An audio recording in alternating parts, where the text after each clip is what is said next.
Merhaba oyun severler. Geçmiş zamanda Journey'i oynadığımda yaşadığım o tarifsiz aslın sonunda içime ciddi bir endişe kaplamıştı. Journey çok özgün bir oyundu ve tekrardan o hissiyatı yaşayabileceğim bir oyun oynayabileceğimi düşünmüyordum. Ondan dolayı her yıl açar tekrardan oynar, yaşadığım o ilk hissi yakalamaya çalışırım. Bu tarzda çok fazla oyun yapılmadı. Yapılanlar da maalesef beklentimin çok altında kaldı. Geçen günlerde oyun haberlerine bakarken Scarf dikkatimi çekmeyi başardı. Çünkü tasarım olarak karakterimiz Journey'dekine çok benziyordu. Tabi bir de boynundaki atkıyı görünce tamam ben bu oyunu oynarım dedim. Sıfır beklenti ve sıfır bilgiyle oyuna girdim. Tek ümidim bu oyun kötü bir Journey imitasyonu olmasıydı. Temelinde macera, platform ve bulmaca oyunu olan Scarf nasıl bir oyun olmuş hep beraber bakalım. Tabi bir de kanala abone olmayı unutmayalım. Bir de ufak bir sürprizimiz var sizlere. Videoyu sonuna kadar izleyenlere videonun içerisinde bu oyuna ait bir adet Steam Key bulacaklar. Alan arkadaşa şimdiden hayırlı olsun. Yine uzun bir girişten sonra hemen oyunun hikayesine geçelim.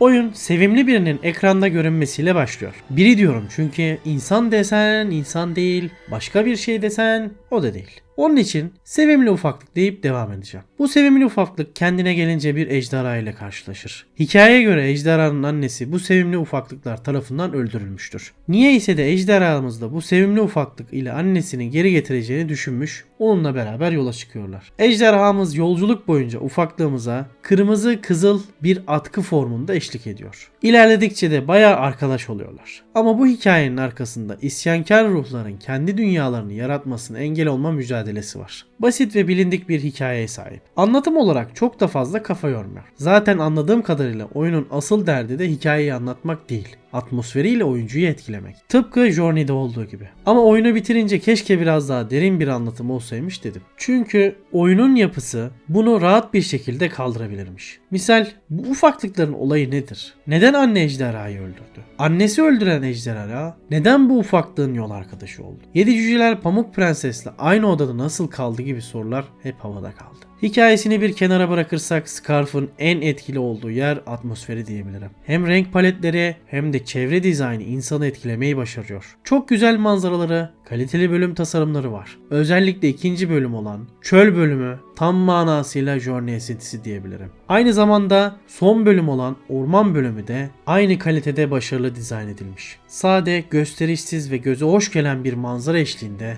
oyunun sonuna doğru ilerliyorsunuz. Oyunun her bir dakikasında buram buram Journey esintileri almanız mümkün. Hatta bazı görseller bildiğiniz Journey'deki görsellerle aynı bile diyebilirim. Ama bu esintiler sadece güzel bir benzerlikten öteye geçmiyor diyebilirim. Daha iyisi kesinlikle yapılabilirdi ama buna da şükür demeyi bilmek lazım. Oynanış kısmına gelirsek işte burada durumlar biraz değişiyor. Hatırlayacağınız üzere Journey'de sadece yürümek ve belli bir süre havada süzülmek vardı ki iki mekanikle oynadığım en iyi oyundu. Scarf ise mekanik olarak oyuna bazı eklemeler yapmış. Benim favori mekaniğim olan çift zıplama, havada süzülme, kanca kullanma ve sapan ile belli noktalara fırlatma. Çift zıplama ve süzülme mekaniğini istediğimiz zaman kullanabiliyorken kanca ve sapan mekaniğini sadece oyunun belirlemiş olduğu alanlarda kullanabiliyoruz. Bulmacalara gelirsek eğer çok rahat bir şekilde yapabileceğiniz bulmacalar. Ama kesinlikle güzel dizayn edildiklerini söyleyebilirim. Çözdüğünüzde keyif alıyorsun. Oyunun ortalama 3 saatlik olduğunu düşünürsek de kendilerini çok da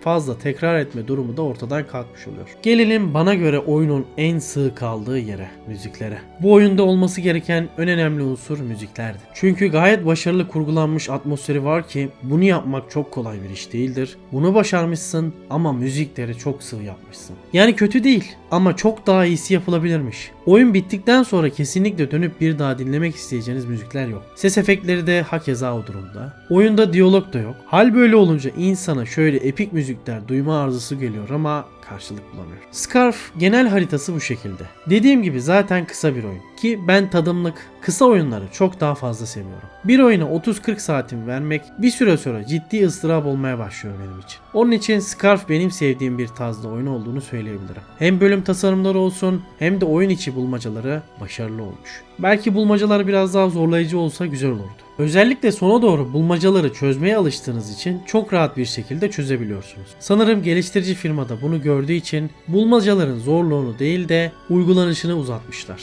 Aynı işlemleri daha fazla yürüyerek yapmaya başlıyorsunuz. Ama başta da dediğim gibi oyun kısa sürdüğü için çok fazla takılmadım ben buna. Teknik olarak herhangi bir bug ve benzeri hatayla karşılaşmadım. Gayet sade ve rafine bir oyun olmuş. İspanya'da kurulan küçük bir bağımsız şirket olan Uprising Studios tarafından geliştirilen oyunun yayıncılığını THQ Nordic yaptı. THQ gibi bir firmanın bağımsız oyunlarda yer vermesi güzel bir gelişme. Umarım diğer büyük firmalar da bağımsız oyunlara destek vermeye başlar. Geliştirici firma için her ne kadar araştırsam da İspanya'da kurulmuş olmasından başka bir bilgi edinemedim. Umarım bu oyundan bekledikleri başarıyı yakalarlar ve bir sonraki oyunda kendilerini daha yakından tanıma fırsatımız olur. Toparlayacak olursak Scarf dar zamanınızda oynayabileceğiniz güzel bir oyun. Bu tarz oyunları sevenlerin muhakkak bakmasını tavsiye ederim. Ederim etmesine de maalesef fiyat olarak çok pahalı. 15 dolardan satışa çıkan oyun Steam Türkiye fiyatı 85 lira. Maalesef bizim ülkemiz için 2 saatlik bir oyun için çok pahalı bir fiyat. Olur da indirime falan girerse bir bakın derim. Her zamanki hatırlatmamızı yaparak bu haftalıkta videomuzu burada bitirelim. Hem bizleri desteklemek hem de motivasyonumuzu yükseltmek için kanala abone olmayı ve yorum yapmayı unutmayın. Discord sunucumuza da gelebilirsiniz. Sohbetimize eşlik edebilirsiniz. Son olarak unutmayın ki oyunlar öznel bir nesnedir. Kişiden kişiye farklılık göstermesi de gayet doğaldır. Bir sonraki videoda görüşünceye kadar oyunla kalın.